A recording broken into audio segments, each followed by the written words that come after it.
Hi everybody, today we'll talk about how to fix or how to solve the problem of Blurry on Clash of Clans. So now to fix or how to solve Blurry on Clash of Clans, you should just go to settings.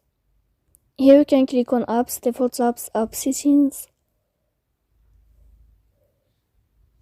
Then you will enter to Clash of Clans. After that you can click on first stop and you can click OK. Here we'll enter to the window of storage. Then we can click clear cache. Don't click clear data because that can cause the errors in your app. In the end, you can turn off your Wi-Fi. And you can wait a moment to turn on your Wi-Fi again. So please don't forget to support us by like and subscribe. See you next time in another video. And thank you for your attention.